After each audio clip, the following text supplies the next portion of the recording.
Welcome to Integrative Oncology Talk, where we discuss the latest science and opinions from leading voices in integrative oncology. Integrative oncology utilizes complementary therapies and lifestyle strategies to help those affected by cancer, using personalized approaches and evidence-based recommendations.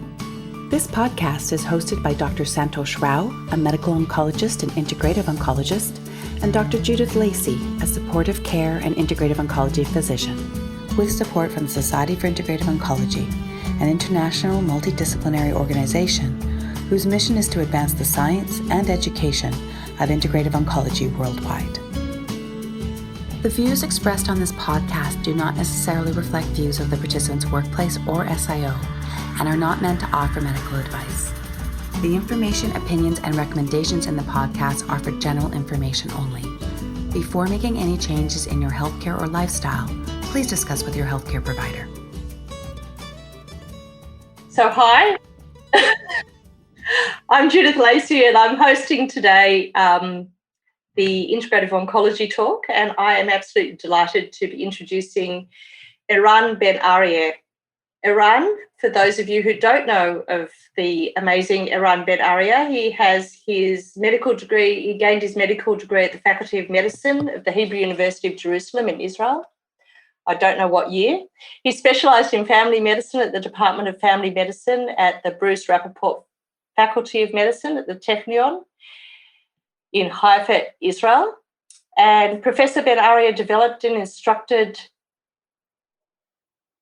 a complementary medicine education program in the Division of Complementary Medicine at the Department of Family Medicine in Baltimore in the US.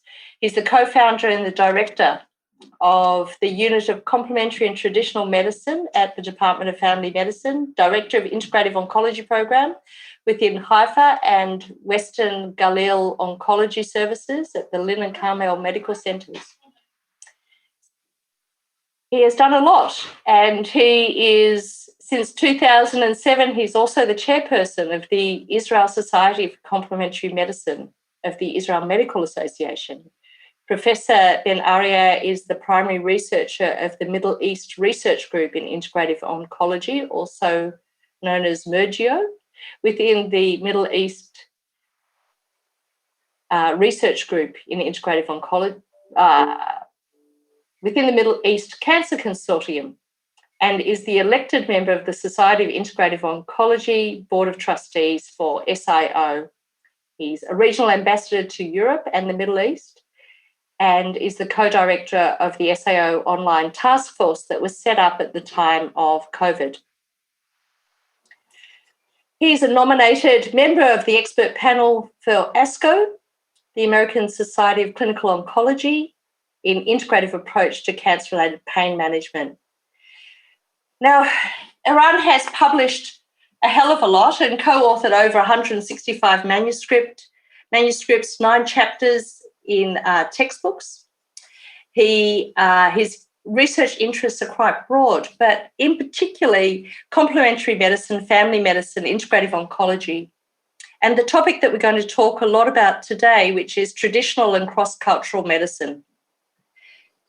And he has constructed and conducted multiple studies in this area and is really leading the way in integrative oncology research worldwide. So more than all of this, Eran is a really nice guy, very enthusiastic, and is also really one of those people that mentors all of us into how to practice integrative oncology well and how to set up a service that embeds research into clinical practice, how to treat the whole person and how to really engage others to really move this field forward. So with that introduction, this is Eran, and hello, Eran.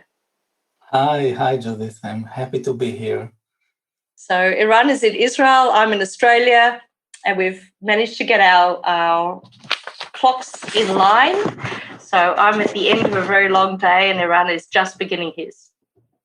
So Eran, this is really about a conversation, but what I would like to start with is the question that I ask a lot of people, which is why are you personally so passionate about integrative medicine in oncology care? And why do you do this work, and what motivates you? I think that basically it comes from two directions. One is the interest in traditional complementary medicine along all these years, a search for another dimension to see the world, to communicate with people. Later on, I called them patients, not just people, and I was being more professional, let's say, as a student of medicine.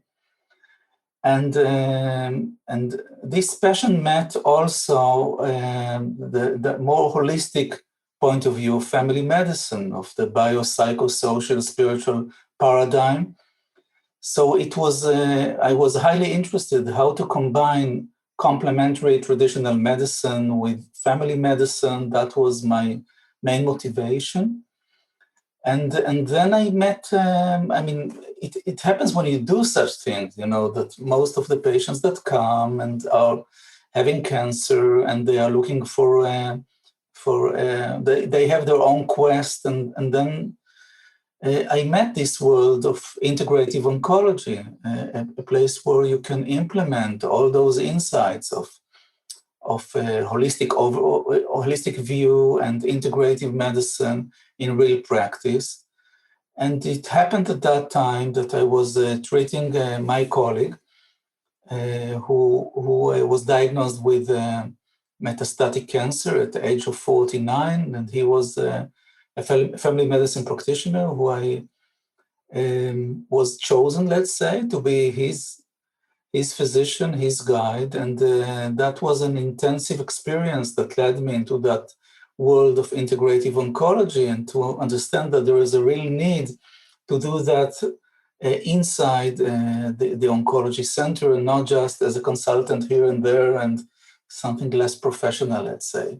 So it happened around 14 years ago, and then I met this incredible opportunity to go into the guarded fortress of oncology in Haifa, which was not so easy to enter, and to establish with the team a different way of diagnosis, of treatment, of collaboration.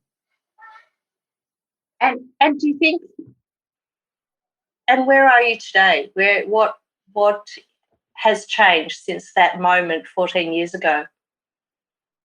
What have you built? I think that there was a tremendous change personally and locally in our center, and of course globally around the world. And it's all, I think, the main keywords here is to do that together, to initiate a process of collaboration. So I was alone at first, and now we have a team of more than 20 practitioners on board.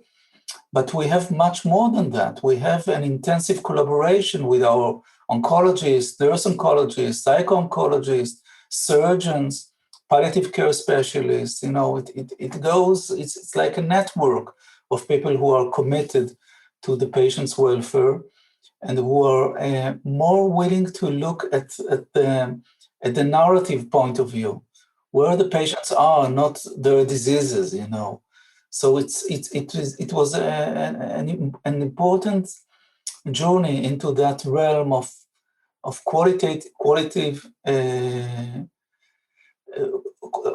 let's say, quality of life, but also qualitative perspective to where the patients are, and an opportunity to really implement a holistic perspective, including family medicine perspective, within this realm of oncology. And now when I look at integrative oncology globally, it's the same process, that we are not alone. It's not just one center here in Haifa in Israel. We have 8 centers like that, or similar, let's say, in Israel. And there are many more in Australia and in Europe and in the States, in China, in South America, even in Africa and in India. So it's a group of people that work together and willing to contribute to each other, like what we are doing here, Yeah, and I think that's a lovely segue, I guess, to the topic that I'm quite interested in, which is really looking at how we work with the populations that we're treating. So you live in the north of Israel, and you've got a very mixed population that you work with. And can you set a little bit of the scene of the population of the patients that you see? And then I'd like to go into a little bit of what their traditional medicines are and how that influences your practice. So tell me a little bit about the population that you're working with. Yeah, so first of all, we work in a public oncology center. It means that patients do not pay inside the oncology ward, let's say. They don't pay any money. So we actually see that the patients that come, and there is a wonderful diversity of patients that come from all kinds of communities. So basically, North Israel is, let's say, half of the population is Jewish, and half is Arab. That includes mainly Muslims, but also Arab Christians and Druze. And within the Jewish population, you can see all kinds. I mean, the diversity goes on to people that were born in Israel and to people that came from more than 100 countries, including a huge community of around 1 million people in Israel that came from the former USSR and speak Russian as their mother tongue. We see a lot of people that, the diversity goes to people that are, the older people, but with the Arab population, there is more and more young people that are being diagnosed today with cancer. That's one of the main concerns we have. So it goes from, patients in their mid-20s to patients, 80s and 90s and so on. Most of the people are females because our intention is to treat patients during chemotherapy. There are more women than men. That's the same experience all over the world, I would say. And of course, also patients that are, about 50% of our patients have localized disease, and they receive what we call adjuvant and neoadjuvant chemotherapy before or after chemotherapy for prevention. And the other half are people with advanced disease, and metastatic disease, including patients that we treat into end of life. So it's a multicultural group with a lot of different traditions, with various stages of cancer. So it's quite a complex group of people. And do the populations all have their own traditional medicines that they have used in their culture, or is that quite mixed as well? And how do you, when you start talking about a holistic approach to supporting people in integrative oncology, how do you really approach the use of traditional medicines, of herbs, of food into your practice and integrate that? Well, that's one of the main challenges. When you ask patients about traditional medicine, you need to use specific keywords because they wouldn't voluntarily tell you, yes, I'm taking that and that and that and that. You have to ask about specific herbs, you have to open the door, stepwise, and in order to get into their healthcare belief. And that's what really important, because there is it's not always that they think that they use traditional medicine. It's embedded unconsciously sometimes. When you're talking about Arab population or Jewish population, it goes very deep into the traditional systems that they are affiliated with. They have high affinity with that. So sometimes when you talk with a Jewish person, let's say religious person or non-religious Jewish person, about pomegranate, for example, it goes back to the images, to the symbol of pomegranate, how it is related in the Bible, how the Maimonides, Rabbi Moses ben Maimon, the great practitioner, the Jewish Arab, let's say, the Jewish Arab practitioner, that's how they call the Jewish practitioners in Islamic countries in the times of the 13th century and so on. So this person used a lot of, he was one of the leading practitioners and in the Islamic world, but he was referred as a Jewish Arab practitioner. And when he prescribed pomegranate or other herbal recipes, it is part of the traditions of everyone. So it's the same with people that are identified with the Islamic herbal tradition, with the Prophet Muhammad, who suggested, recommended of specific herbs, and with the leading physicians like Ibn Sina from Iran, who is regarded one of the leading ones, and others and others and others. So I meet patients with their background ancestors' images. So and it's a port of entry to talk with them about things that usually, they don't feel really attached with. If you go to a person like that who is deeply related to traditional medicine and talk with them about an acupuncture needle, wow, it's like, talking about a cell phone 50 years ago with someone. It sounds really peculiar, strange, peculiar.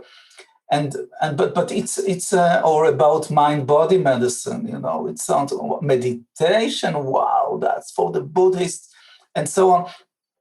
So herbs and traditional medicine are really port of entry sometimes to their world, to the concepts they are identified with. So it has a huge non-specific effect in terms of communication with patients in our region. So it's not only about sage and what sage can help you with, although everyone are, expecting some practical advices. What should I do for my after stomatitis and so on? How can I use the sage and so on? But it's much beyond that. Yeah. There's a context beyond the specific contents here. And is that context linked to illness and the meaning of the cancer itself? Yes, sometimes yes. And sometimes it's about, it's a continuum that goes from the physical, let's say the herbs, or the symptoms, or the paper where the diagnosis is written upon, and it goes to emotional realm, and then to the spiritual realm, and to patients, they are represented, in the initial meeting that we have with them, the initial assessment, the IP assessment, the integrative physician assessment, with so many,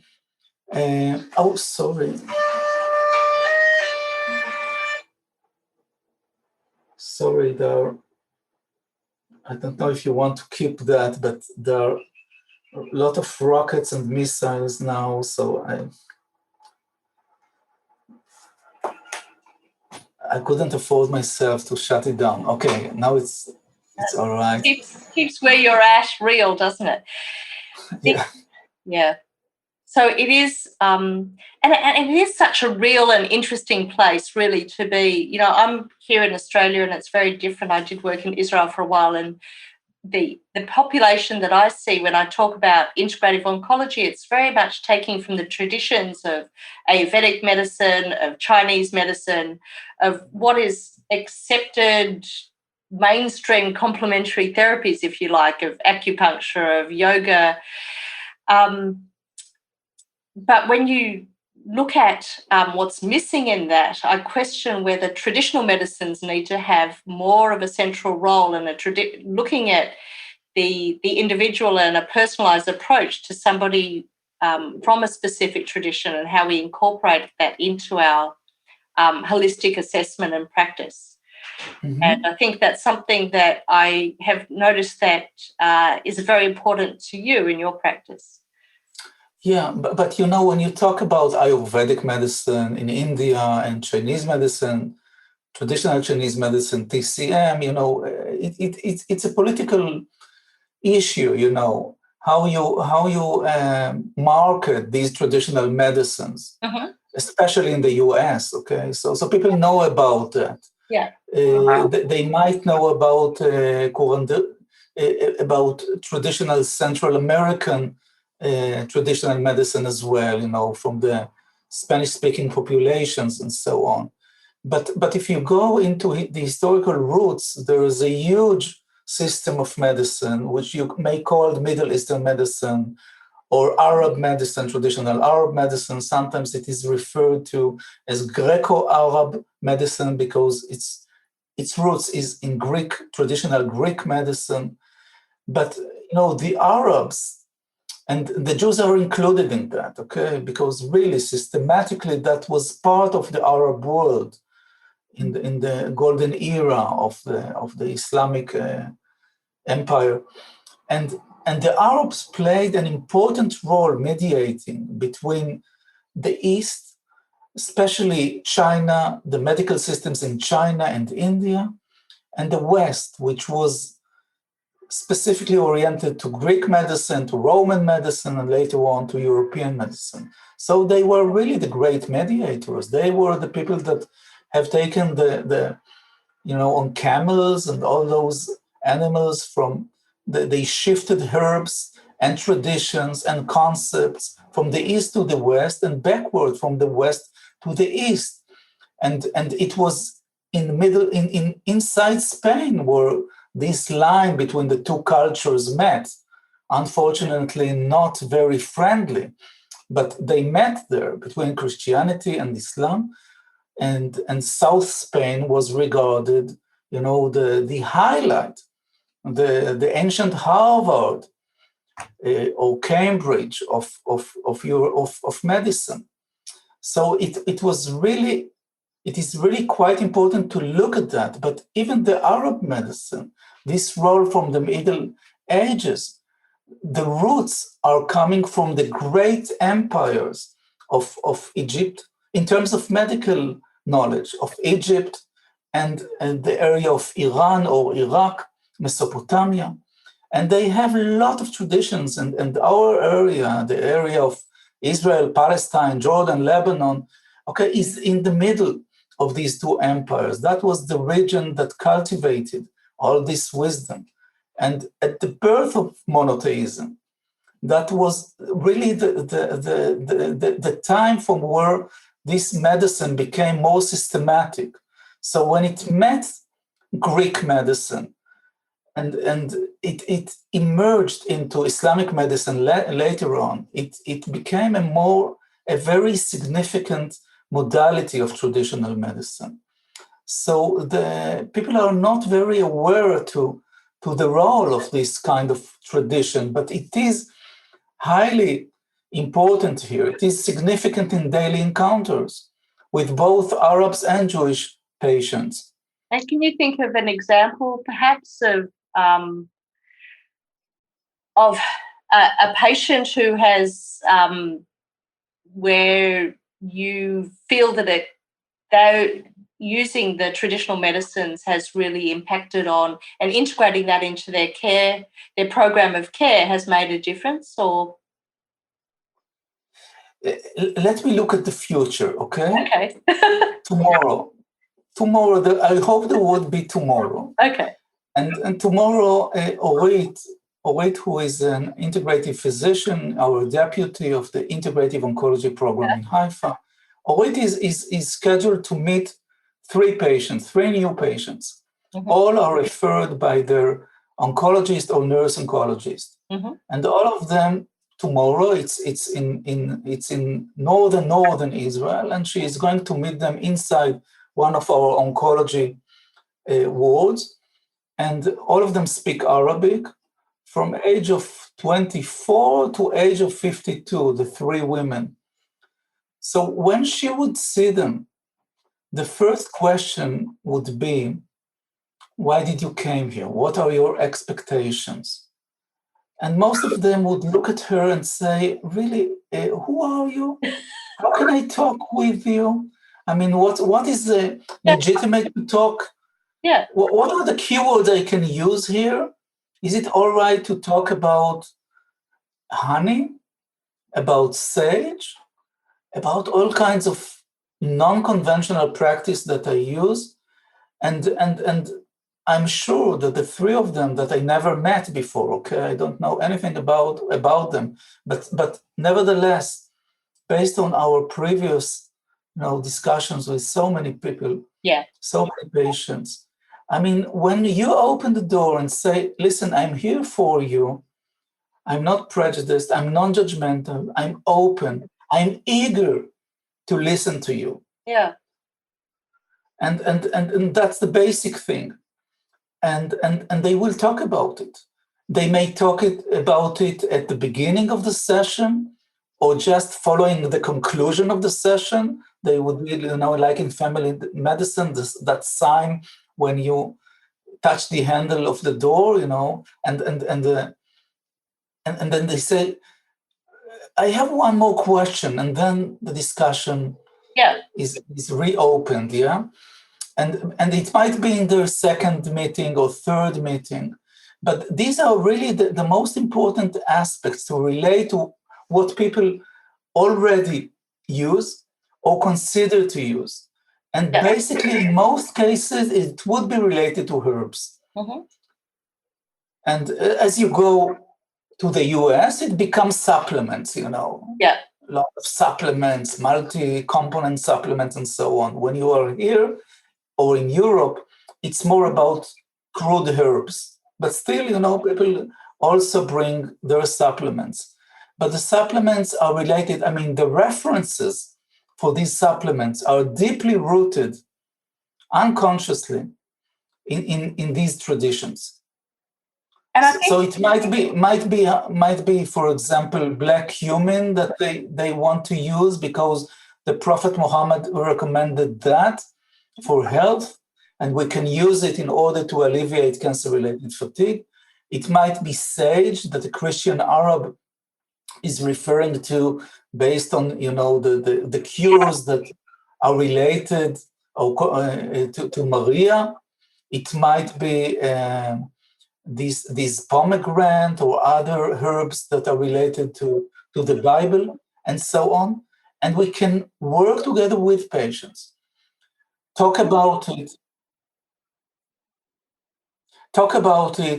looking at the evidence for its effectiveness, talk about safety issues, risks, interactions with chemotherapy. It becomes part of the discussion, it's legitimate aspect that you can take into consideration while you are tailoring the treatment plan. And I think it empowers people to have control of their own wellness and well-being if they are able to use herbs or foods or practices from their own traditions and incorporate that into care. For me, I think the example which I'm very interested in is the Aboriginal culture of Australia, where we're soon to be hosting the traditional healers of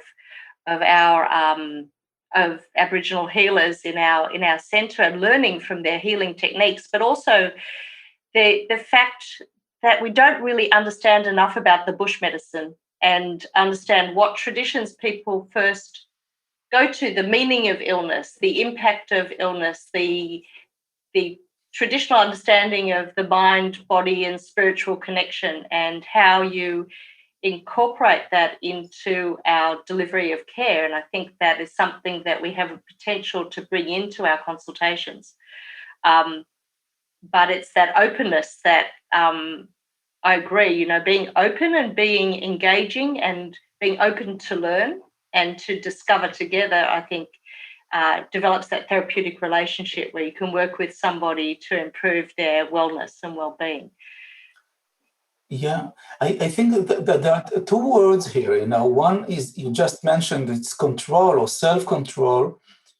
And the gesture when you listen to control is something that comes from the above and controls down earth somehow. It goes down. It has an incarnating gesture. And people are losing this incarnation. They lose their soil, their earth, especially close to the cancer diagnosis. And they need something to feel that they are more rooted, so to say, if you use an herbal medicine metaphor. So they need this control. But on the other hand, it's not just control, it's empowerment. And when you're talking about empowerment, it goes up. You hear that it goes to heaven, not just to earth. And I think that we need those metaphors in order, when we are ill, in order to be ourselves. And to be ourselves, to be, erect in a sense, it's to be connected to earth, but at the same time connected to heaven. And we lose this relationship with earth and heaven when we have this cancer diagnosis. And I think that the objective of integrative oncology treatment, beyond, evidence-based medicine and all of that, it's to empower patients, to allow patients to gain more control, to more tools in order to be able to go on the path, on their path and journey that may lead them, to health or to death. It depends, not everything is dependent on us, but there's a spiritual meaning here. That's what I'm trying to say. Mm-hmm. And how do you see the doctor's role and that therapeutic interaction and that therapeutic presence as being that person that helps guide them to that self-empowerment and that self-efficacy and ability to have that homeostasis and that sense of wellness? When we are in the realm of family medicine, we are talking about, our potential role as navigators of the ship. In order to be a navigator, a ship navigator, you need some kind of liquid medium, a sea, an ocean, something like that. What happens if there's none? But I think it's to be, first of all, their case managers, really, to be able to, on a very concrete level, to be there with them, and to be the persons who can co-establish with them, co-define with the patient what are really the goals of treatment, and to be able to implement, but co-implement with the patients and caregivers, if they are free to come in, depending on the ethics, on communication with patients, to be able to do that, to co-tailor the treatment, to reassess the treatment goals, to communicate with the whole team, the oncologist, nurse, family practitioner, surgeon, so many people there, So to be that kind of case manager and to be able to find another case manager to lead them through the journey. So it might be the practitioner, the non-MD practitioners who would become their case manager, their the person who is doing those tasks. It doesn't have the nurse. It doesn't necessarily have to be you, the practitioner. Sometimes it is. So we are a little bit like a gate openers at the first, session. We might be the ones that are becoming case managers with other team members, but we might and we need to release this role as well, to offer that for another team member. And that's a beautiful, I'm sitting here after seeing so many patients today and thinking and going through my list of who I've seen this last month and saying, I can't manage all of this. So it's really, I think that analogy of being the gate opener and being that person that introduces, empowers, develops a program with the patient, their carer, the team, The challenge is, as we've developed this field, and it is popular because it's great medicine, how do you then empower others to take on that care coordination and that management role? Yeah. I don't have an answer. Do you have an answer? How do you do it? How do you find that other person to take it on?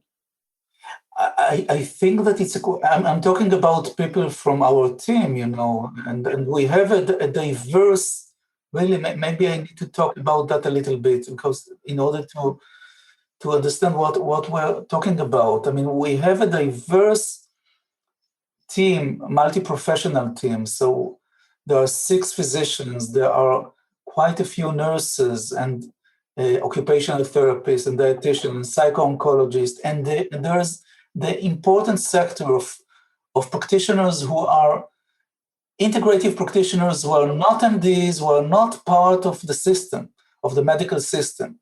Those are the ones that when you were very young and you chose to go to medical school, they did their own choice and they picked another line. And there is, they chose to go into that area of non-medicalized treatment. So and I think that the most important aspect, being able to do that, to offer that case manager role, is the training. And we have developed a 270 hours training for new practitioners that join the team. And the training is not just about, knowledge and skills and things like that. And it's a lot about attitude. It's about how you can, during this training, you can come as an expert of something. Let's say, Judith, if you would decide one day to go back to Israel and to join our team, I would tell you that although you are leading worldwide expert in palliative medicine, in integrative medicine, in family medicine, I would expect you to undergo this long training, because that's the way people can communicate within the same team. They can learn, but they can also be open to the other practitioners, to work together. And it's really about developing that multidisciplinary team that all speak the same language and communicate and can pick up where the other person is heading and going, but yet we're all bringing our own skills to that space. Yeah. But the idea that each member of the team can potentially be a case manager, I think, is a beautiful concept. Yeah, it should be like that. I think that's the highlight of our role as therapists, being able to do that, being able to be the ones, and you don't need to be the best knowledgeable person or the most high skilled person, but the one that is committed with your heart to the patient and to the caregiver, and willing to ask your team members to consult, to support you, to support the patient. So it might be that another person from the team would see this patient, but the patient eventually, the responsibility for the continuity of care, and that's a core concept, continuity of integrative care, weekly care, at least weekly care. The case manager is the one that is responsible to keep this continuity. No matter what happens, and if there is a need for other consultant, other therapists, if there's an ER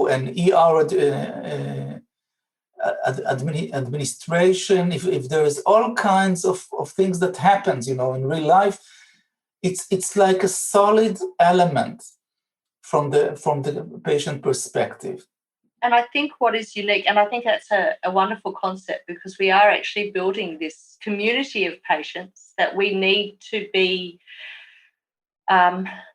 working with them as their disease changes, as their symptoms change, as different events change for them, and working out how best to adapt and assist them in adapting an approach to their care, and looking outside of the traditional role of doctor and nurse to be those people is quite wonderful, and that can happen so nicely in the integrative oncology space. And what about the general practitioner then? When do you bring in the family doctor into this mix? Not you as not you with your background as family medicine, but their own family doctor. How do they fit into this this care model?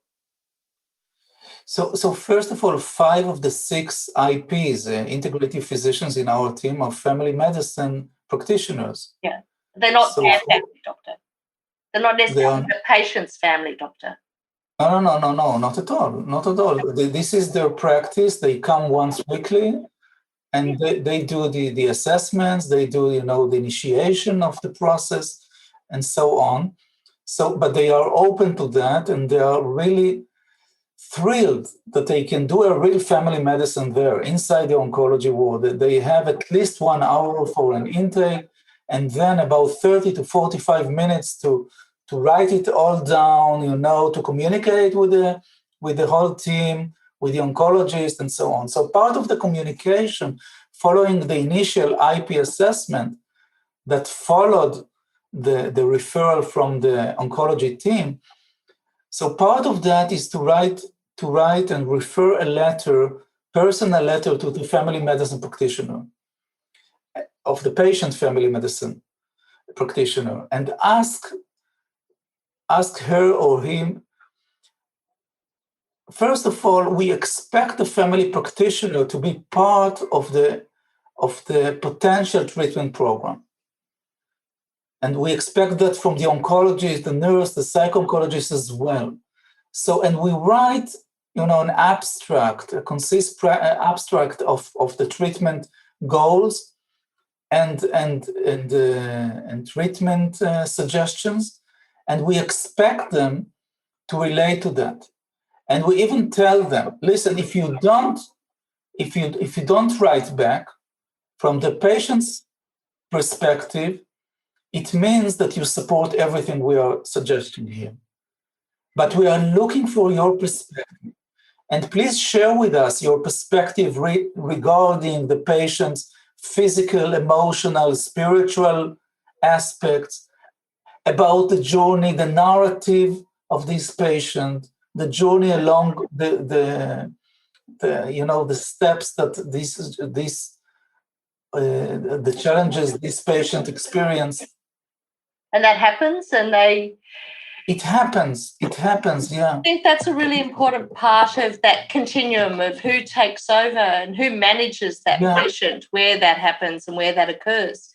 Because often in cancer care, it becomes the oncologist, or it becomes the care coordinator for the oncology, the medical oncologist. But it's really important, I think, to work out how we look after the person and their family all as a group and coordinate that care. I think we're all getting our heads around it as we expand what we do. If Iran, I will learn forever. And I think that I'm going to go back. So I guess, I love the concept of this teamwork. And part of your teamwork and the coordination and the empowerment is also the research and getting not just the clinical care, but measuring the benefit of the clinical care. And the way you have quite uniquely included embedded research into everything that you deliver. And I'm just wondering if you would talk to that a little bit as to how that has helped develop the field, I think, of integrative oncology and your particular practice as well. Yeah. Maybe I would start in saying that, in sharing with you and the audience, that the main motivation for research here in Haifa, where we practice in the oncology service, is not to publish articles. The main motivation is related to ethics. And it came basically from the director of the oncology center at that time, who was really, let's say, anti-alternative medicine person. But she understood the potential of integrative oncology in improving the quality of life of her patients. And then when she was really convinced that this is it should be integrated here in my place, in my living room, she said, I will not, this should be given to everyone without any discrimination. And I'm not allowing even a payment of 1 shekel, nothing at all. If we are convinced that this is what is needed, everyone would get that, but subjected to referral. Because I wouldn't like you to see all my patients, but those patients that we really need you to prioritize that through the referral process. And that was a huge step in terms of integration, the understanding that, it is not covered by the health insurance, the national health insurance basket, and we should take some money from here, from that. No, not at all. That was out of the question. And in order to do that legally, to treat patients with integrative care, when it is not really reimbursed or stated in the national health basket, we needed a legal paper that would put that in order, legally. And that was the informed consent. And we needed informed consent. We needed to establish from day one research that accompanies what we are doing. Even a simple research, a registry protocol at first, in order to do that. And then we understood that it is not just research, research in terms of how good we are. That's a very good tool in order to understand what is lacking. And especially with communities of patients that are not identified upfront with integrative medicine. And that goes back to the cultural aspects. We understood that our ability to work with old people, with Arab people, with people that live outside towns, with people that come from low socioeconomic background, the ability to do that is quite low. And we have to analyze what is lacking, where we don't provide optimal integrative care. So it was like a yin and yang. Usually, you focus in research in the yang aspect, where we are so good at. Listen to me, I'm the best on earth, or at least in Haifa.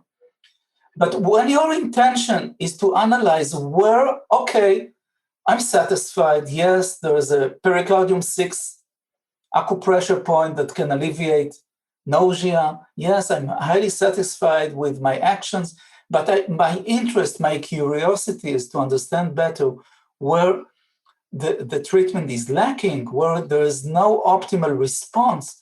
That's a key aspect in order to perform a deep research in those yin areas where it is dark, where the numbers are not so nicely put.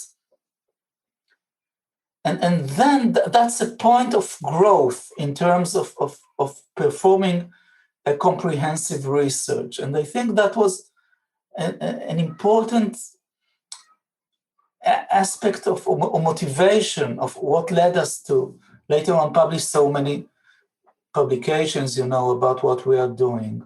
I think it's also a quality assurance or of course.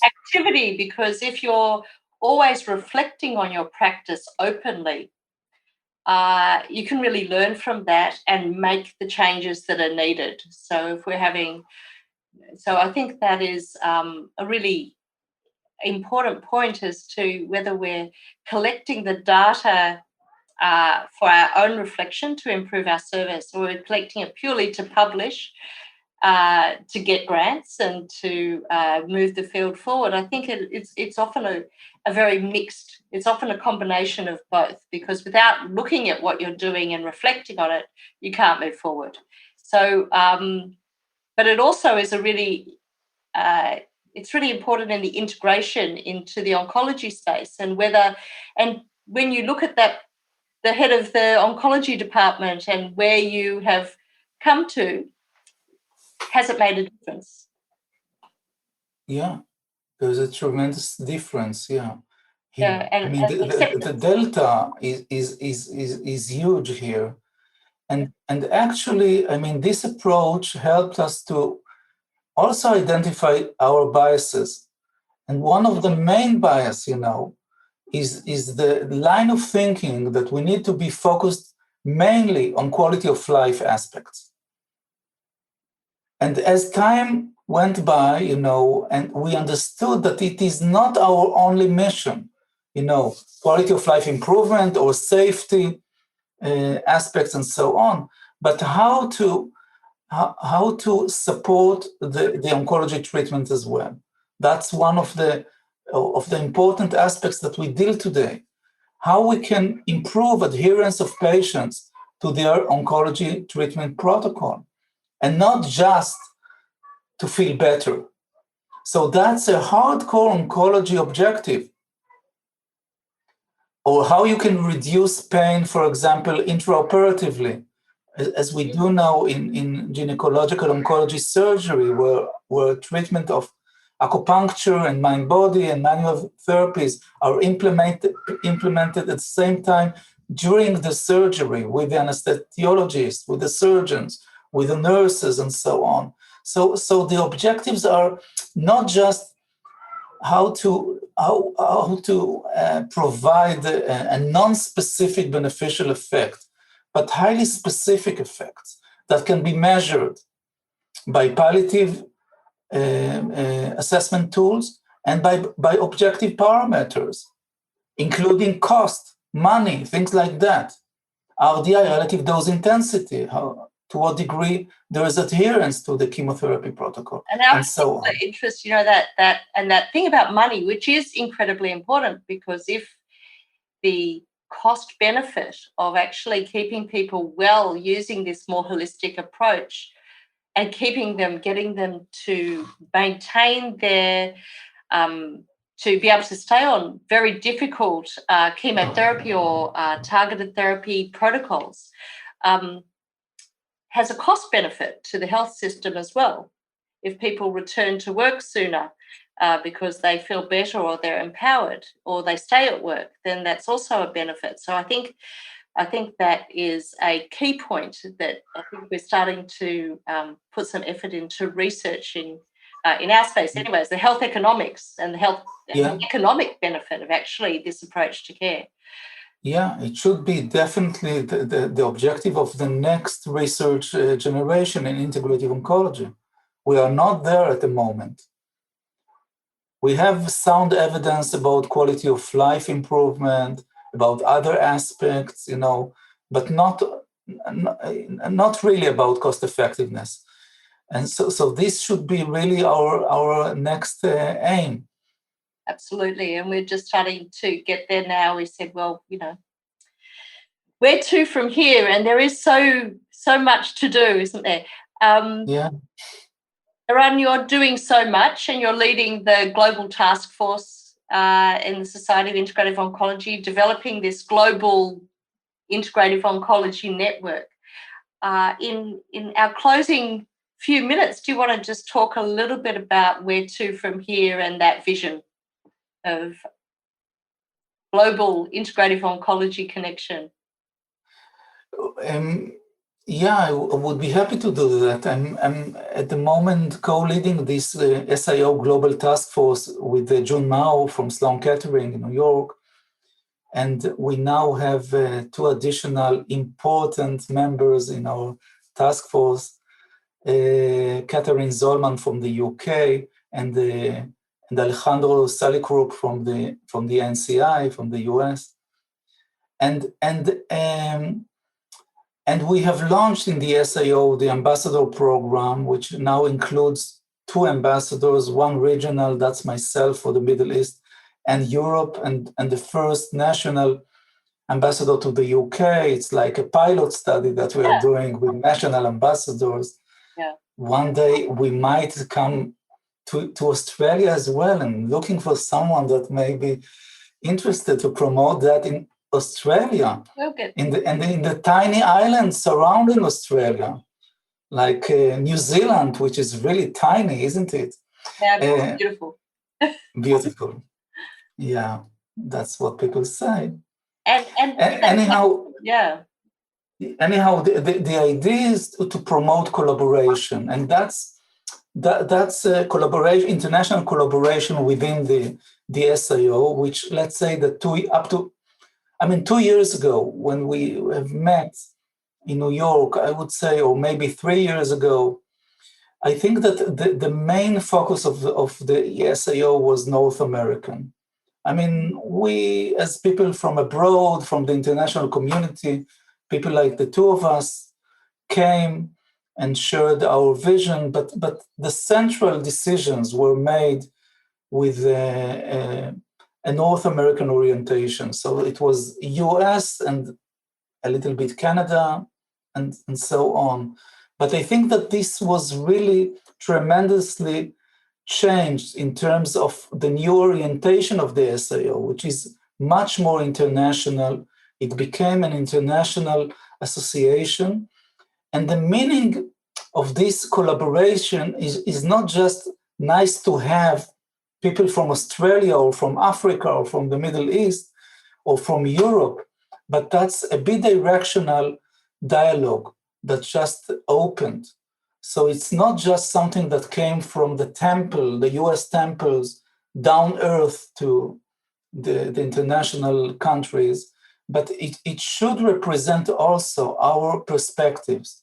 And our perspectives are much more practical in terms of services, in terms of research, which is pragmatic, not always randomized, for example, of our intention to provide care and not just research.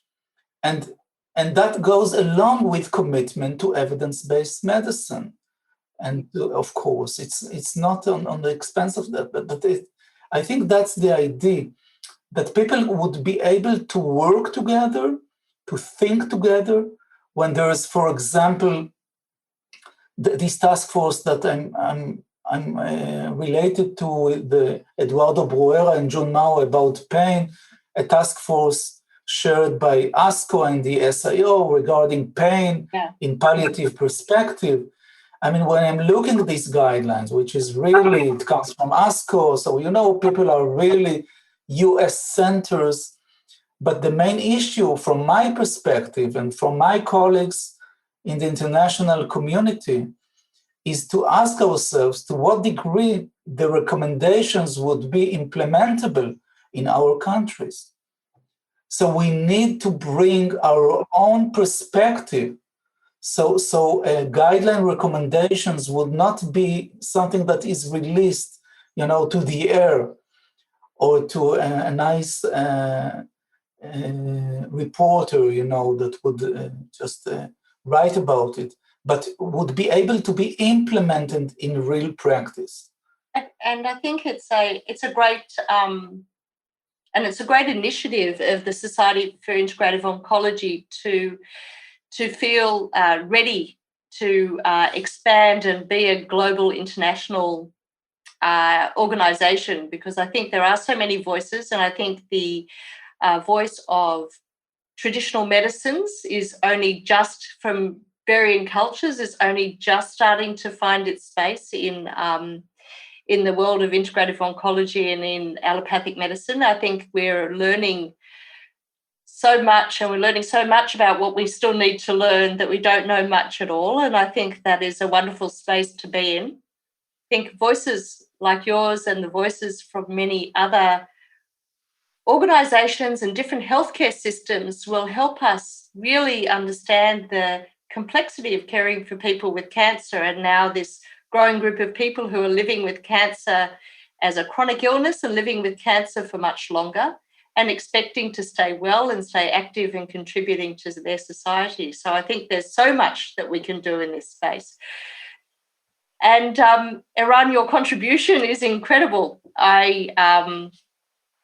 To this area, and your enthusiasm inspires me, and and it's always fantastic to be able to speak to someone. I feel very honoured to be in the position of co-hosting these talks and being able to just talk to interesting people and learn more about what's going on for them and what they bring to this field. And I will, I guess, ask you to give the concluding remarks of what you would like, what message, if you had a message for where to from here.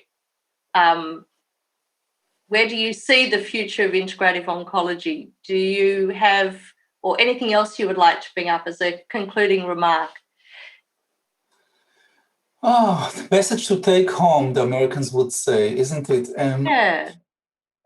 Very English, the concluding remark, sorry. Yeah.